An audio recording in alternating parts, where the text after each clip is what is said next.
नमस्कार दोस्तों, आपका हमारे YouTube चैनल पर स्वागत है। अगर आप श्री कृष्ण भगवान के सच्चे भक्त हैं, तो आप इस वीडियो को छोड़ने पाप ना करें। कमेंट में जय श्री राम जरूर लिखें। साथ चैनल को सब्सक्राइब जरूर करें। बेटियां बहुत ही नाजों से अपने माता पिता के घर में बड़ी होती हैं और उसी घर से शादी के बाद विदा होकर अपने ससुराल जाती हैं।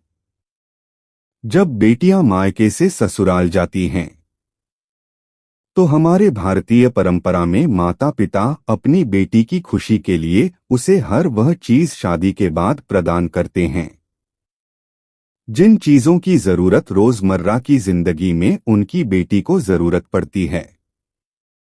लेकिन क्या आप जानते हैं कि बेटियों को शादी के बाद कौन सी चीजें अपने मायके से ससुराल लेकर कभी नहीं जाना चाहिए? मायके से ससुराल लेकर मत जाना।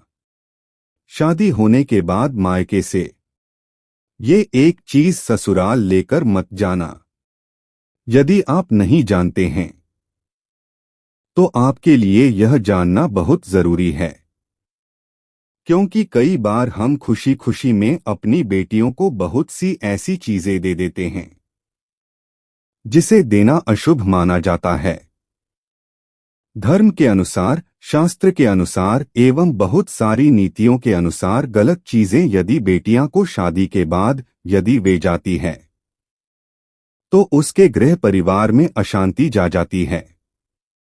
यहां तक कि बेटी के सुहाग पर भी उसका असर कभी कभी पड़ जाता है। आखिर क्या है वह चीजें जिसे बेटियों को कभी भी शादी के बाद मायके से नहीं ले जाना चाहिए? आइए विस्तार पूर्वक हम जानते हैं। 1. गैस चूल्हा। शादी के बाद रसोई की एक रस्म होती है। उस रस्म में बेटी मायके से दिए गए गैस चूल्हे का प्रयोग करें, ऐसा बहुत से माता पिता के मन में इच्छा होती है। इसलिए वह अपनी बेटी को विदा करते वक्त उसे चूल्हा प्रदान करते हैं। लेकिन ऐसा बिल्कुल भी नहीं करना चाहिए। शास्त्रों के अनुसार कहा जाता है कि यदि नवविवाहित दुल्हन अपने मायके से चूल्हा लेकर ससुराल में प्रवेश करती है, तो इसका सीधा असर उस घर के गृहस्थ पर होगा। ऐसा करने से नई दुल्हन नए परिवार में प्रवेश करते ही अपना चूल्हा, अपना रसोई बिल्कुल अलग कर लेगी, जो बिल्कुल भी अच्छा नहीं माना जाता है। इसलिए बेटियों को विदा करते वक्त गैस चूल्हा ना देकर आप उसे किचन से संबंधित चीजों को दे दीजिए। 2. नमक। नमक को कभी भी प्रत्यक्ष व अप्रत्यक्ष रूप से नहीं लाना चाहिए। नमक का काम होता है चीजों को नमकीन करना। जब बेटियां शादी के बाद मायके से ससुराल की ओर प्रवेश करती है, तो उसका धर्म क्या होना चाहिए? नए घर में प्रवेश करते वक्त सबको साथ लेकर चलना, सबसे अच्छे से बात करना और जो भी रिश्ता उससे जुड़ा है उन सभी रिश्तों में मिठास घोलना। ऐसे में यदि वह मायके से नमक लेकर ससुराल में प्रवेश करेगी, तो रिश्ते खराब हो सकते हैं। उससे जुड़ा हर रिश्ता नमकीन का रूप ले सकता है।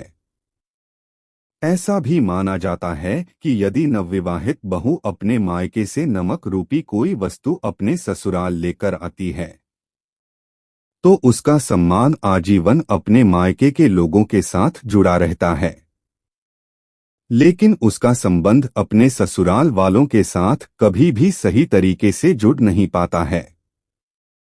वह रिश्ता मीठा कभी नहीं बन पाता है। इसलिए बेटियों को विदा करते वक्त कभी भी नमक का कोई सामान ना दें। 3. अचार। कुछ माता पिता अपनी बेटियों को शादी के बाद विदा करते हुए उसके पसंदीदा अचार को बनाकर भेज देते हैं, लेकिन ऐसा करना भी धार्मिक रूप से बुरा, गलत माना जाता है। कहा जाता है कि अचार जैसे खाने में खट्टा होता है, वैसे ही वह पति पत्नी के रिश्ते में भी खटास पैदा कर देता है। कभी कभी यह खटास इतना गहरा हो जाता है कि पति या पत्नी में से किसी की मृत्यु तक भी हो सकती है। इसलिए इस बात का ख्याल रखना चाहिए कि बेटियों को विदा करते वक्त उन्हें कभी भी अचार ना दें। माता पिता का अच्छापन कभी कभी उनकी बेटी पर भारी पड़ जाता है।